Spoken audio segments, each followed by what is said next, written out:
Welcome to another episode of In the First Degree by Bub B. Tucky Tuck.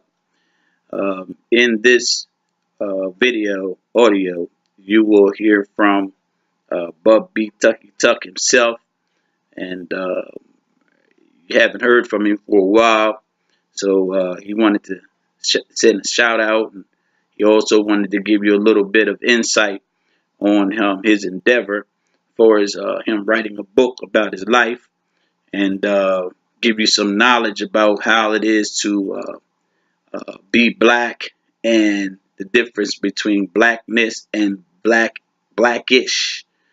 Uh, I found it very interesting that he was able to identify and tell people of the difference. So listen carefully. Hope you enjoy it, and I'll have some comments after he's finished with this audio.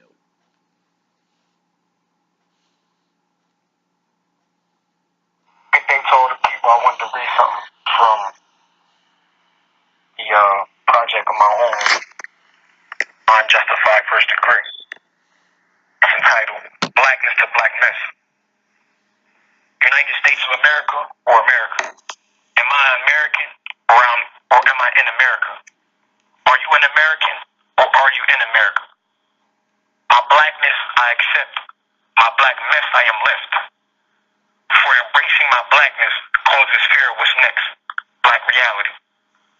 I acknowledge how the more that I embrace my blackness, the more that I began to notice.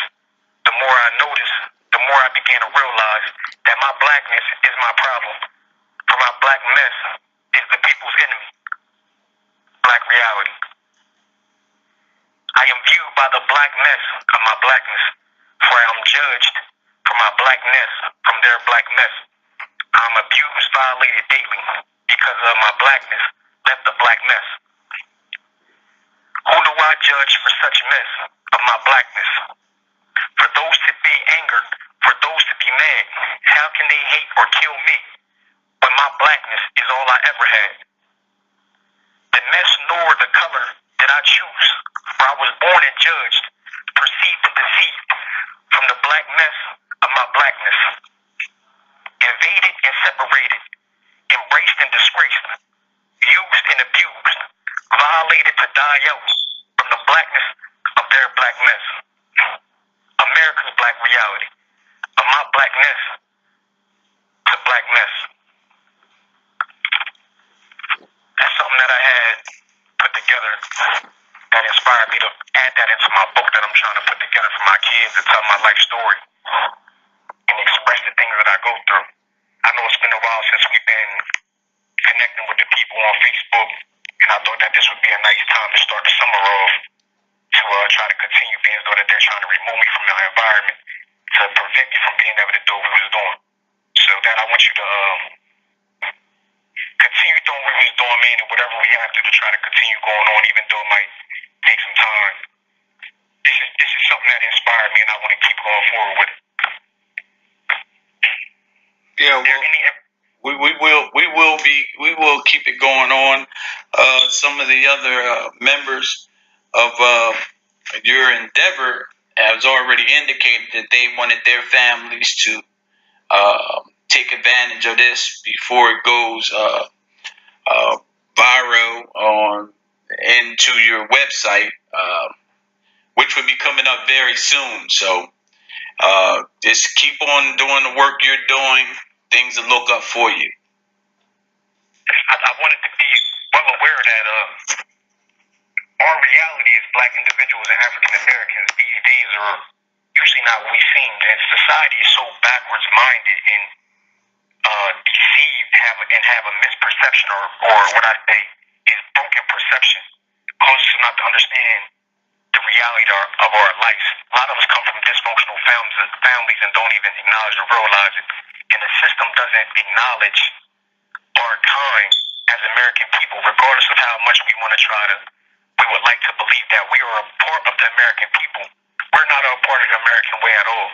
And to understand what that means, and by me being able to realize it, it means a lot to me, and it means a lot to me to let the people be aware that we are living in a black reality and not American reality. you say you're living in a black reality, just briefly, what does that mean? Because some people don't understand when people say we're living in a black reality, but we are Americans.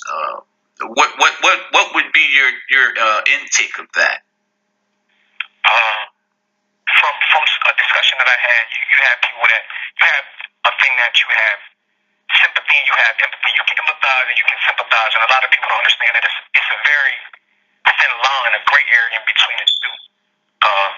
As African Americans, we can say, yeah, we know what they go through, we understand, or whatever the case may be, but nobody actually knows what it's really like to be an African American man. Besides the African American man, there is nobody that can say, "Oh, I know how that feels," or You can only have that imagination to what we see around us because you don't really know what it's like to be somebody or something that you don't actually experience. It's just like knowledge and wisdom.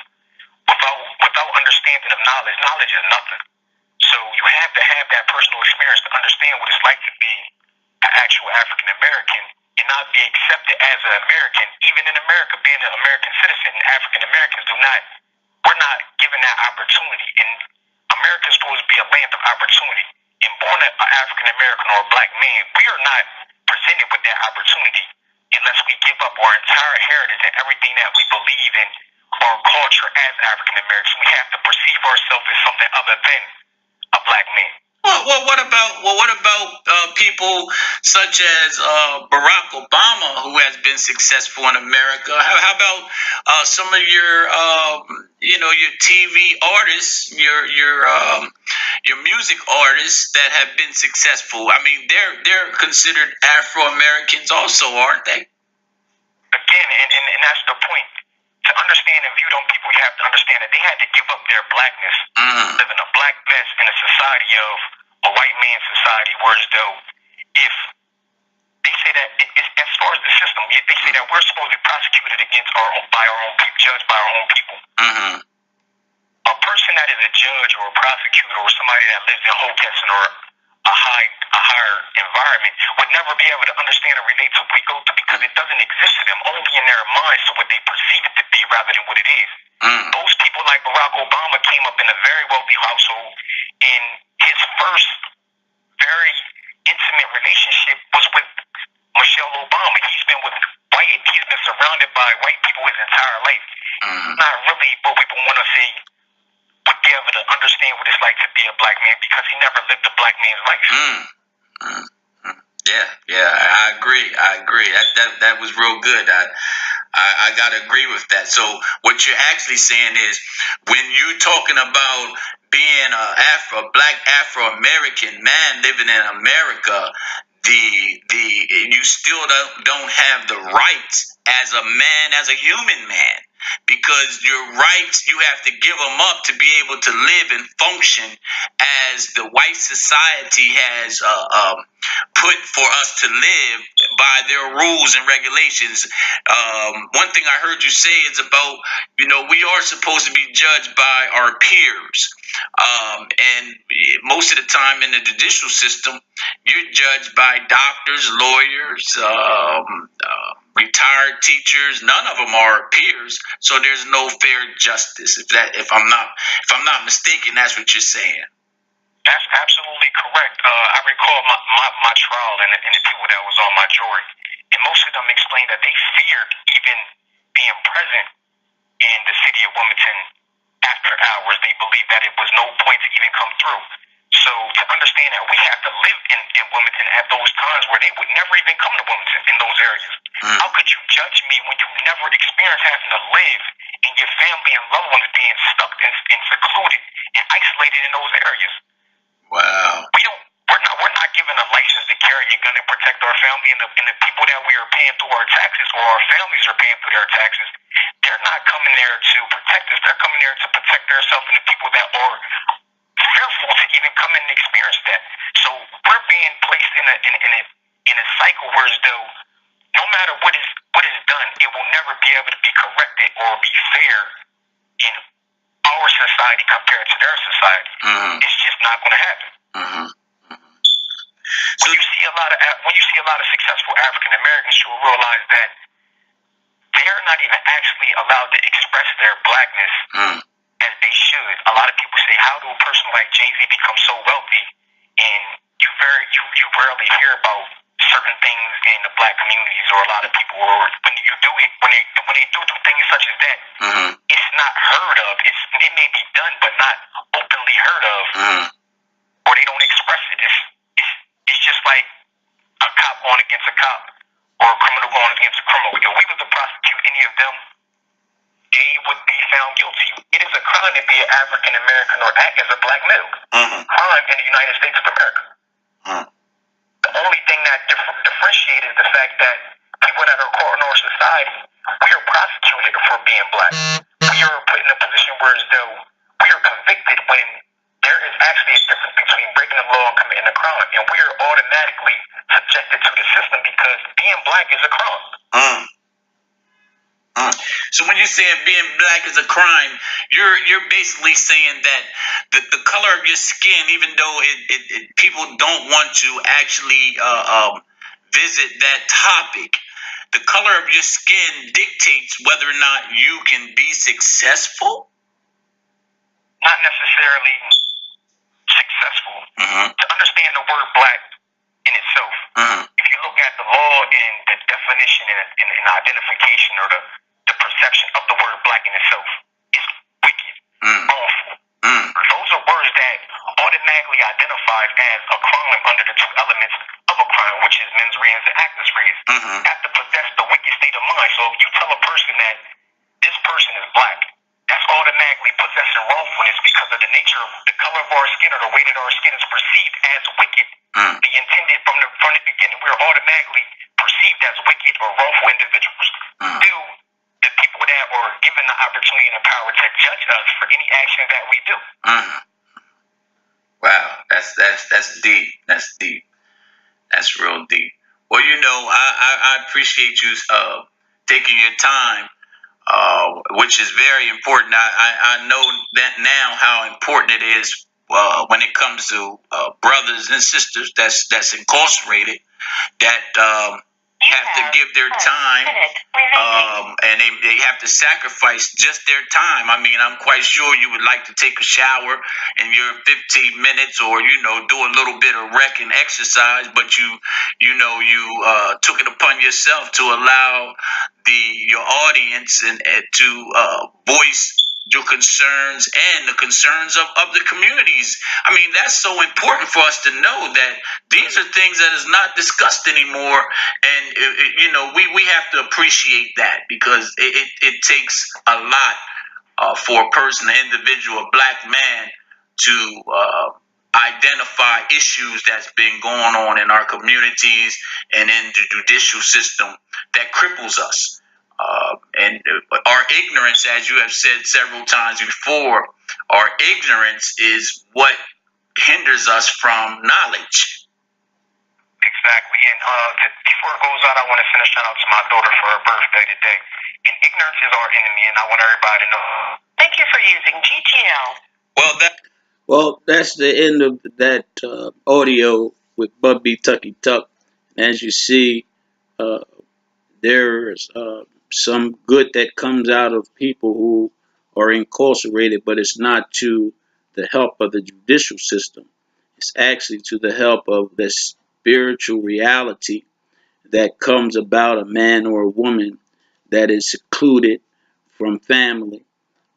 They have the opportunity to get within inside themselves and find things that was considered error. I'm very pleased to know him as my son. He's came a long way. He's accomplished some things that it was predicted in his life he wouldn't accomplish. So I'm very proud of him for that, and I thank him for sharing his endeavors with the Facebook family and also his immediate family.